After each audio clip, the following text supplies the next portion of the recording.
చదువు, ప్రేమ, పెళ్లి, పిల్లలు ఇలా రొటీన్గా బతకాలని ఆమె అనుకోలేదు. ఉన్నది ఒకే ఒక్క జీవితం. దాన్ని అందరికీ ఆదర్శంగా తీర్చిదిద్దుకోవాలి అనుకుంది.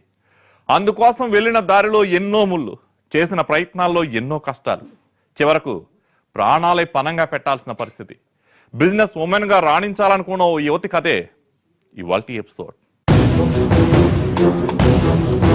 కరుడుగట్టిన జీవితం మనసుతో ఆటాడుకుంటే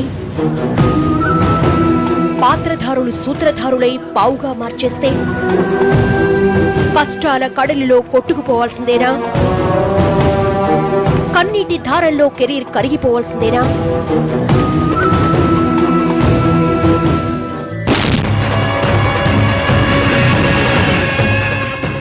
ఇంటర్లో ఉన్నప్పుడే అమ్మ చనిపోయింది. టీచర్ అయిన నాన్న పెళ్లి చేసుకుని అత్తారింటికి వెళ్ళిపోమన్నాడు. ఆమె ఏం చేయాలి? టీచర్ కదా అని నాన్న మాట వినాలా, లేక కెరీర్ పై దృష్టి పెట్టాలా? ఆ అమ్మాయి రెండో ఆప్షన్ ఎంచుకుంది. దాని ఫలితం ఏంటో ఇప్పుడు చూద్దాం.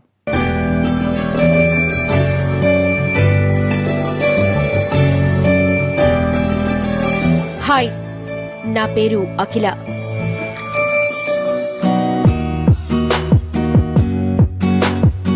నేను బిజినెస్ విమెన్ని. ప్రతి విజేత వెనుక ఓ కథ ఉంటుంది కదా. నా లైఫ్ కి ఓ స్టోరీ ఉంది, అది మీకు చెబుతాను. నాన్న చాలా మంచివారు. టీచర్గా ఎంతో మంది స్టూడెంట్స్ తీర్చిదిద్దారు. బట్ నా విషయంలోనే తొందరపడ్డారు. తల్లి లేని నాకు త్వరగా పెళ్లి చేసేసి అత్తవారింటికి పంపేయాలని పంతపట్టారు. నాకది నచ్చలేదు. తప్పనిసరి పరిస్థితుల్లో ఇంటి గడప దాటాను.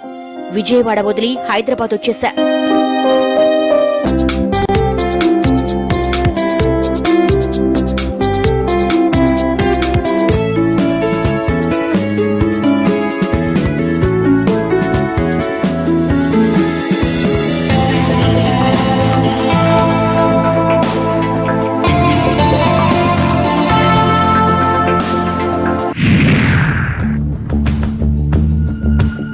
ఏదో ఒకటి చెయ్యాలి.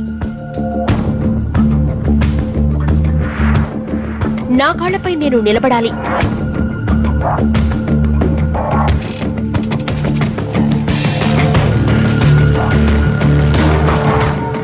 నాకంటూ ఎన్నో ఆశలు.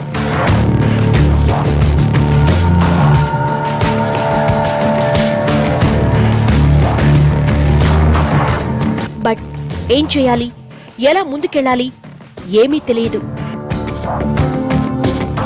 నాన్నలాగే నేను మొండిదాన్ని. నా పంతం నాదే.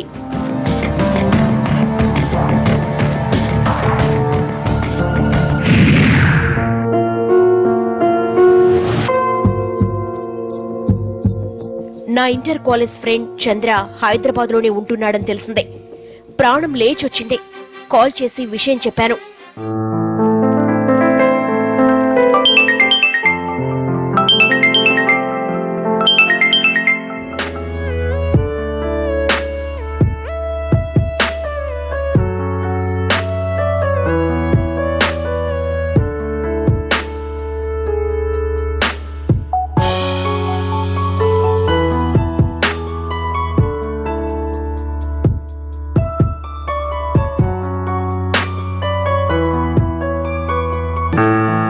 చంద్ర ఏం మారలేదు. అదే డైనమిక్ పర్సనాలిటీ. సాఫ్ట్వేర్ కంపెనీలో జాబ్ చేస్తున్నాడు. తన రాకతో నాలో ధైర్యం పెరిగింది. సిటీలో ఎవరూ లేని నాకు ఒకంత ఆసరా దొరికినట్లు అనిపించింది. నా ఆలోచనలు, కెరీర్ విషయాలు తనతో చెప్పాను.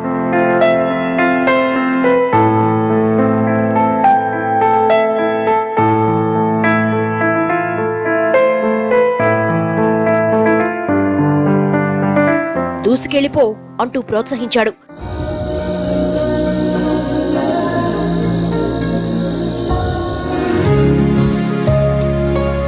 చంద్ర ఫైనాన్షియల్ హెల్ప్ తో ట్రావెల్ టూరిజం స్టార్టప్ కంపెనీ ప్రారంభించాను.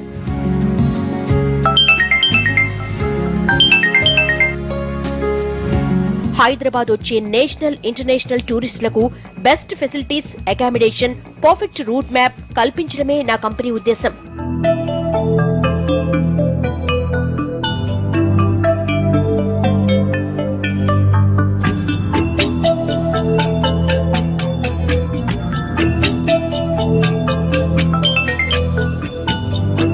ఎలాంటి చీటింగ్స్ లేకపోవడంతో టూరిస్టులకు నా వర్క్ బాగా నచ్చింది.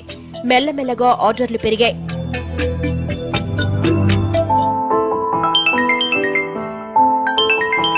నెల తర్వాత నాన్న కాల్ చేశారు. యోగక్షేమాలు అడిగారు. మాటల సందర్భంలో మళ్లీ పెళ్లి మాటెత్తారు. అందరి పేరెంట్స్ లాగే ఆయన ఆలోచిస్తున్నారు అనిపించింది.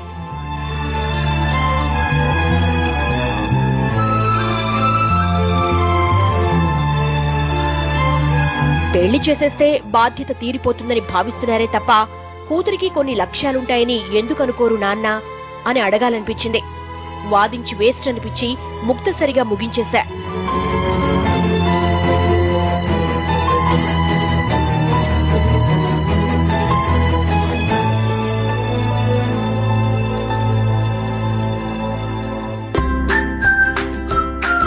చంద్ర చాలా మంచివాడు.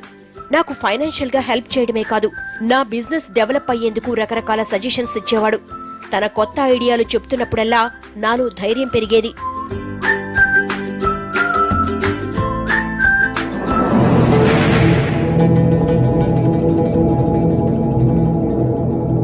చూస్తుంటే అఖిల లైఫ్ లో సెటిల్ అయినట్లే కనిపిస్తోంది.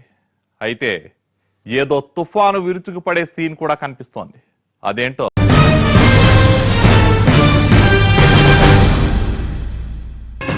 ఈ రోజుల్లో చాలా మంది అమ్మాయిల్లాగే అఖిల కూడా ఆలోచించింది. అంతా అనుకున్నట్లే జరిగిపోతే జీవితానికి అంతకంటే ఏం కావాలి? అఖిలకు ఎదురైన క్లిష్ట పరిస్థితులేంటో ఇప్పుడు తెలుసుకుందాం. ప్రేమ, అనురాగం, అనుబంధం, ఆప్యాయత ఇవి మనకు బలమే కాదు, బలహీనత కూడా. నవీన్ నా డిగ్రీ కాలేజ్ ఫ్రెండ్. ఈ మధ్యే హైదరాబాద్ వచ్చాడు.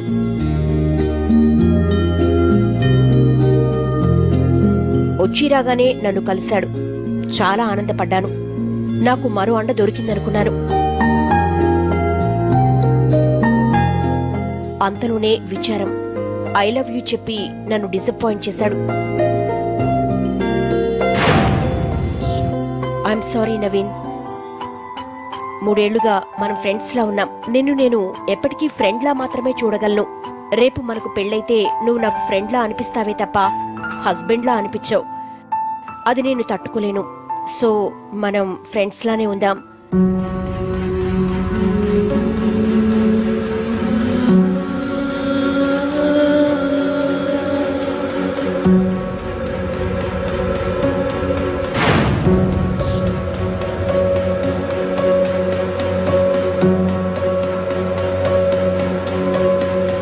నార్మల్ గా నవీన్ ఎప్పుడు హుషారే. అలాంటిది నేను రిజెక్ట్ చేసినప్పటి నుంచి డల్ అయిపోయాడు.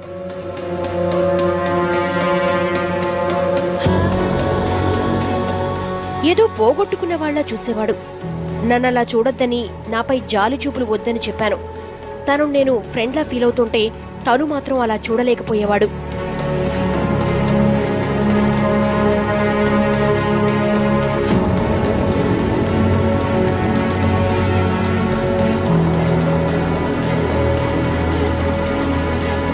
ఈ పరిస్థితి నన్ను బాగా డిస్టర్బ్ చేసేది.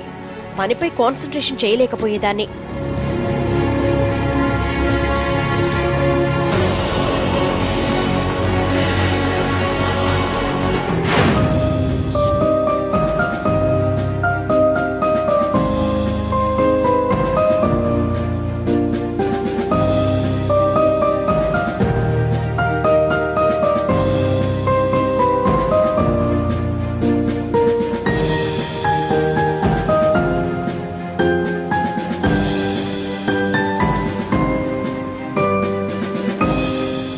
రాను రాను నవీన్ మరింత మారిపోయాడు.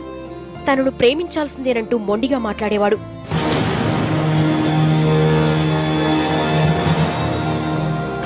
తనను చూస్తేనే భయం వేసే పరిస్థితి వచ్చేసింది. బట్ తను నా ఫ్రెండ్. తనను నేనేమీ అనలేను.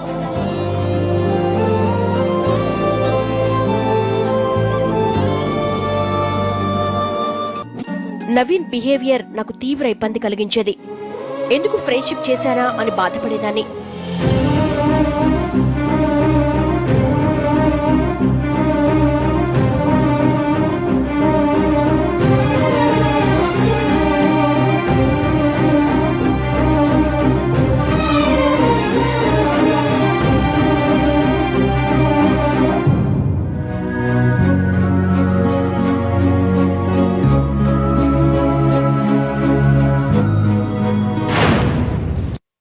ఓ రోజు నేను చంద్ర టూరిజం ప్రాజెక్టు పనుల్లో బిజీ అయ్యాం. ఆ టైంలో మమ్మల్ని చూసిన నవీన్ తప్పుగా అర్థం చేసుకున్నాడు.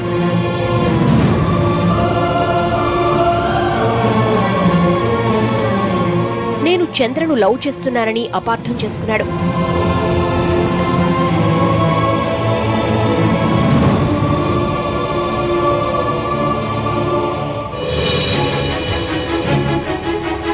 అప్పట్నుంచి తన టార్చర్ మరింత ఎక్కువైంది.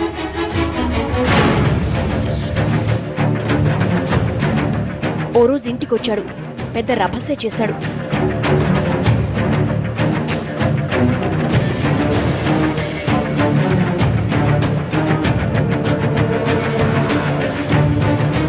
అక్కడితో ఊరుకుంటే సరిపోయేది. నన్ను పెళ్లి చేసుకోకపోతే చంపేస్తా అని బెదిరించాడు.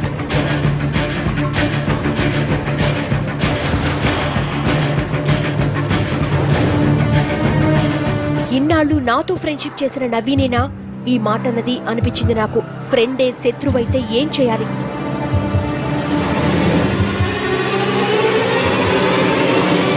హైదరాబాద్కి ఏ ఉద్దేశంతో వచ్చాను? తీరా వచ్చాక ఇప్పుడు జరుగుతుందేంటి? నా లైఫ్ ఇలా అయిపోతుందని అస్సలు అనుకోలేదు.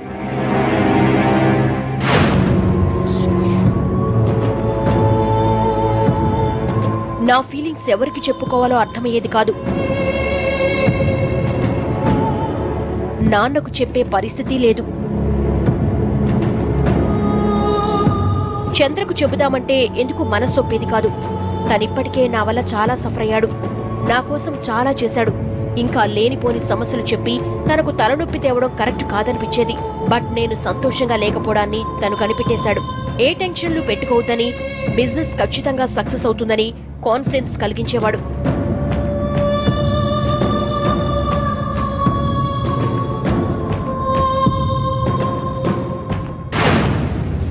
నవీన్ పూర్తిగా మారిపోయాడు.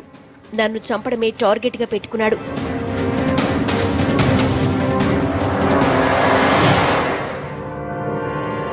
ఎలా చంపాలి, ఎప్పుడు చంపాలి, ఇలా తన ఆలోచనలన్నీ రాంగ్ రూట్లో సాగాయి.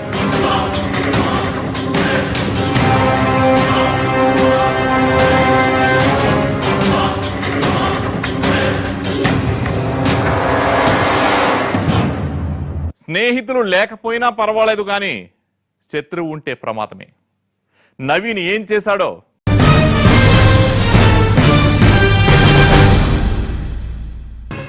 రియల్ లవర్ తన లవ్ ఎప్పటికీ ఆనందంగా ఉండాలని కోరుకుంటాడు. అంతే తప్ప ప్రాణం తీయాలనుకోడు. మరి నవీన్ ఎందుకు అలా ప్రవర్తిస్తున్నాడు? అతను తీసుకున్న తీవ్ర నిర్ణయం ఏంటి?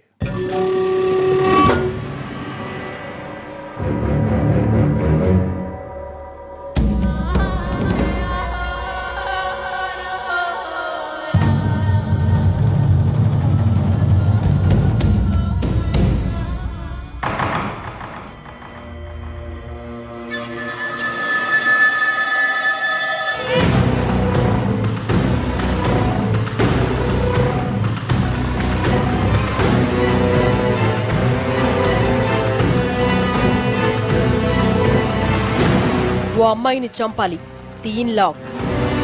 నా దగ్గర రూపాయి లేదు. ఏంట్రోయ్ పరేషాన్ చేస్తున్నావు? మనీ లేకుండా మర్డర్ ఏంటి? ఆ అమ్మాయి ఇంట్లో చాలా డబ్బుంది. మర్డర్ చేశాక ఆ డబ్బంతా నువ్వే తీసుకో. చల్. ఇలాంటి అవ్వారాలు నాకు చెప్పకు. ఇంకో పార్టీ చూసుకోపా.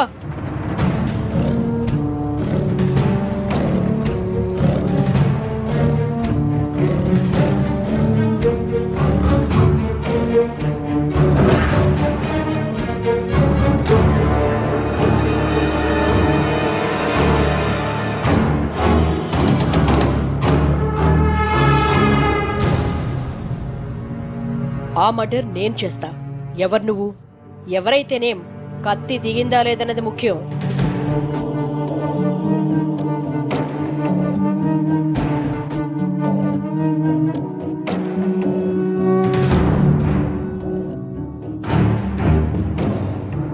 అలా నవీన్ నన్ను చంపడానికి పెద్దిరాజుతో డీల్ కుదుర్చుకున్నాడు.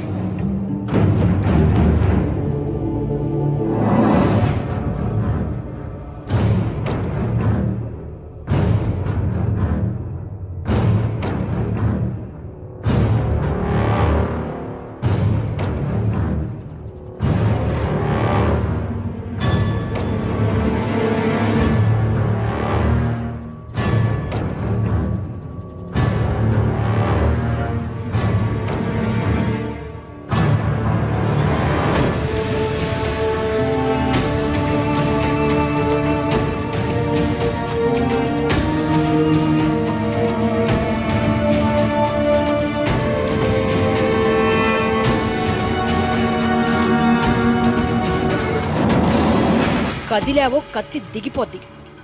ఏయ్, ఎవరు నువ్వు? నన్నేం చేయకు ప్లీజ్. నిన్నేం చేయను, జస్ట్ మర్డర్ చేస్తా. డబ్బులు ఎక్కడ దాచావో చెప్పు. డబ్బులేంటి? నా దగ్గర డబ్బులు లేవు. అబద్ధాలాడకు. బీరువాలో పెట్టావా? ఇంకెక్కడైనా దాచావా? నిజంగానే నా దగ్గర మనీ లేదు. నేనే నా ఫ్రెండ్ దగ్గర అప్పు తీసుకుని బిజినెస్ చేస్తున్నా. నిజంగా లేవా? నిజంగానే లేవు. కావాలంటే నువ్వే చూసుకో. అదిగో అక్కడుంది బీరువా.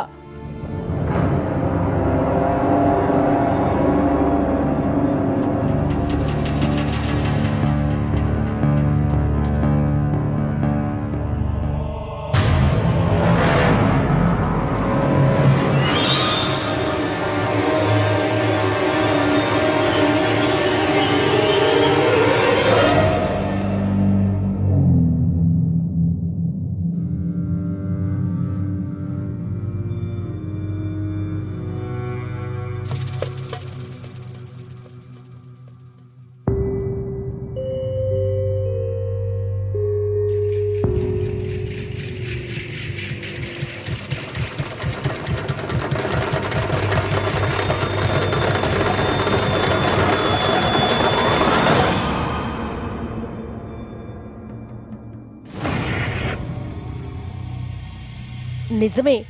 మరి వాడేంటి నీ దగ్గర లక్షలకు లక్షలున్నాయన్నాడు? ఎవరు? నవీన్. నవీనా నిన్ను పంపింది? చివరకు నన్ను చంపడానికి కూడా రెడీ అయ్యాడన్నమాట. నా దగ్గర డబ్బు లేదు, బట్ నాకిప్పుడు బతకాలని కూడా లేదు. నన్ను చంపే. ఊరుకోండమ్మా, నేనెక్కడ చంపుతాను? ఏదో బెదిరిస్తే డబ్బు వస్తుందని ట్రైలేసా. మీరేమో ఇలా అన్నారు. ఇప్పుడు మా ఆవిడ నన్ను చితకబాదుద్దే. ఏమైంది? ఏం చెప్పమంటారమ్మా? నాకు క్రికెట్ బెట్టింగ్ పిచ్చుంది.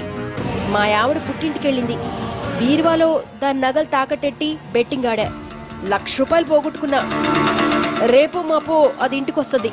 నగలు లేవని తెలిస్తే నన్ను చంపేత్తది. ఏం చెయ్యాలో తెలియక. చూడండి, ఇంకెప్పుడు ఇలా చెయ్యొద్దు.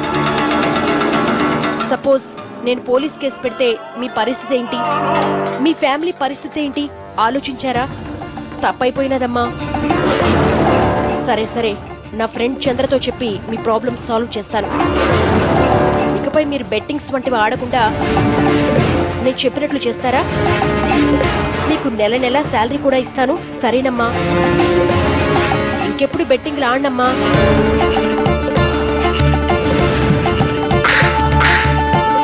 ఏం ఫ్రెండురా నువ్వు? నిన్ను తన బిజినెస్ లో పార్ట్నర్ని చేసుకోవాలని అఖిల ప్రయత్నిస్తుంటే నువ్వేమో తనని చంపాలని చూసావు. నీపై మర్డర్ కేసు పెడతానంటే వద్దంది. నీ లైఫ్ స్పాయిల్ అయిపోవడం తనకిష్టం లేదంది. ఇప్పటికీ నిన్ను తన ఫ్రెండ్ గానే భావిస్తోంది. ఇంతకంటే ఏం కావాలి? ఇలాంటి ఫ్రెండ్ ఒక్కరున్నా చాలరా, లైఫ్ లాంగ్ హ్యాపీగా బతికేయచ్చు. అలాంటిది నువ్వు. ఛ! ఎవరి సపోర్ట్ లేకపోయినా ధైర్యంగా ఇంట్లోంచి వచ్చింది. తన కష్టాలేవో తను పడింది. నువ్వేదో తనను ఓదారుస్తావనుకుంటే మరింత కష్టపెట్టావు. ఎంతసేపు నీ వైపు నుంచి ఆలోచిస్తున్నావు. ఒక్కసారి, ఒకే ఒక్కసారి తన వైపు నుంచి ఆలోచించు. నీ తప్పేంటో నీకర్థమవుతుంది. ఐఎమ్ సారీ అఖిల. నిన్ను చాలా ఇబ్బంది పెట్టాను. నన్ను క్షమించవా? వీడొట్టి అమాయకుడు. అందుకే వీడంటే నాకు చాలా ఇష్టం. వీడెప్పటికీ నాకు ఫ్రెండే.